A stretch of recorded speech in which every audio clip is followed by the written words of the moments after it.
So I was watching Naruto Shinobi Striker's trailer when suddenly I noticed that internet connection is required to play the game. So I thought, oh wait, is this online only? And then upon further research, it appeared that yeah, the game has no story mode. It's been confirmed ages ago, and somehow I totally missed it. Maybe it's not a big deal for most people, but for me, the big part of what made Storm series great were boss battles in single player. And knowing that we'll not get anything like that in at least couple more years makes me sad, so I decided to make this tribute and share with you my top 5 boss battles in Naruto Storm series. Literally any boss battle can go for number 5 spot, but I decided to go for the Kyubi one simply because this is the first time when the giant beast is not somewhere on the sidelines. It's actually right there fighting against you, and depending on what path you chose, legend or hero, which is kind of weird that they removed this feature in the next game, you can get B on your side, helping you against the Ninetales. But the one little detail, actually 2 little details that I really like about this is that somewhere in the middle of the boss battle, your chakra bar gets shortened as Kyubi takes away your chakra, and you can take it back if you catch the tail, which is completely optional. And plus to that, you are playing as the Sage Mode version of Naruto, which is not available in the normal game without a cloak. I mean, the cloak is badass and all, but he wears his cloak only once against Pain in the entire series and then completely forgets about it. Honorable mention, I actually wanted to put Naruto vs. all the Jinchuriki as the 5th one, but I think that even though it has a very smart integration of hack and slash mode, which is not commonly seen in Naruto games, camera angles get ridiculous. Besides the difficulty that doesn't allow you to get the S rank. At number 4 I put in Madara vs 5 Kages.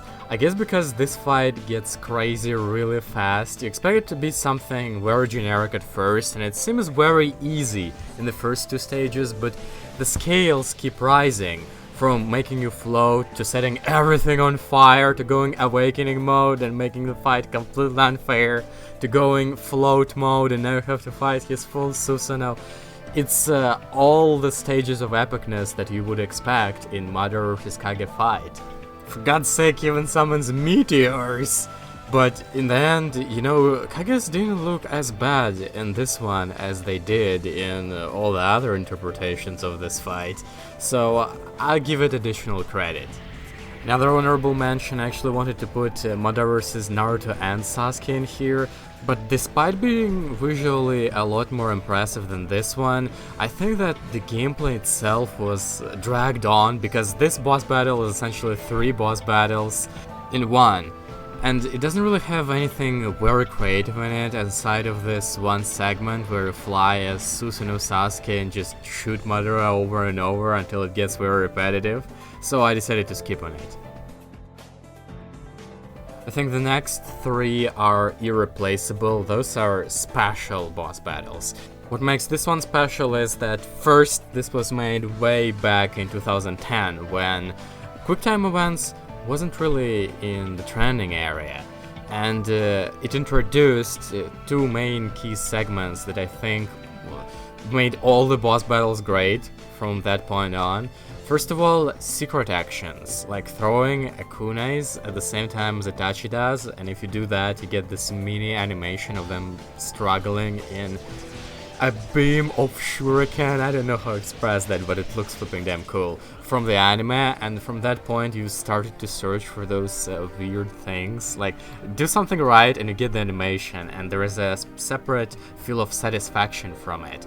But in the end, you get a couple of those in a row. You see, the boss battle is kind of over. I mean, The boss forces you to go back. No matter what, you can't do anything to him. But if you attempt to, like, gather a chakra or attack the boss, you get special animations each and single time, depending on Sasuke's desperate strike.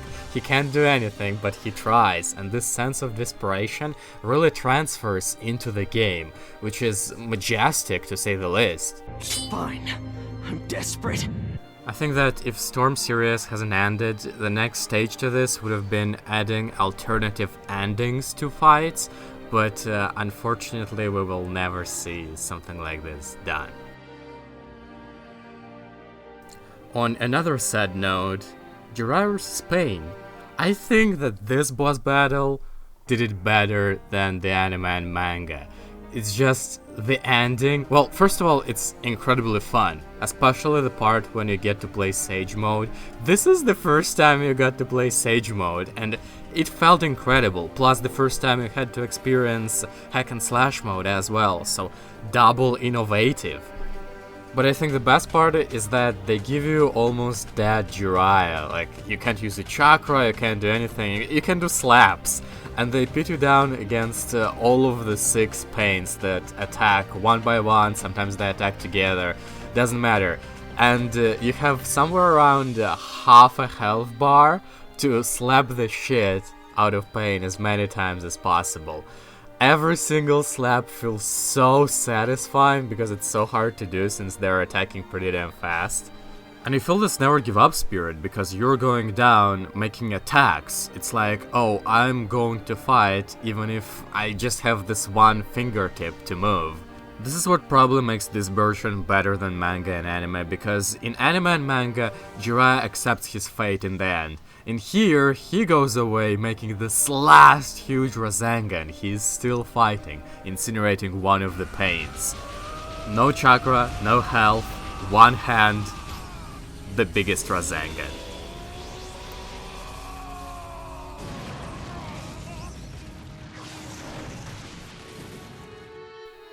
I think everyone saw the number 1 coming. This battle was executed amazingly in every part, manga, anime, game, so there is no reason for it not to be number 1 on this list. Probably you can disagree with every single other choice that I made, but this one, yeah, this battle is on top. It has everything. The references to something that fans want in the game but never for some reason is in the game, like wall fighting or jutsu clashes. You start from all-powerful state and slowly go down, fighting in the flashbacks. God, you can fight as a kid Naruto against kid Sasuke. And not some shitty part 1 kids, but pre-part 1 kids. Pre. The thing is amazing from the start to the finish, and I remember back in the day I made a comparison of all 3 versions between anime, manga, and the game, and I remember that a lot of people actually said that the game had the greatest version, and that says something.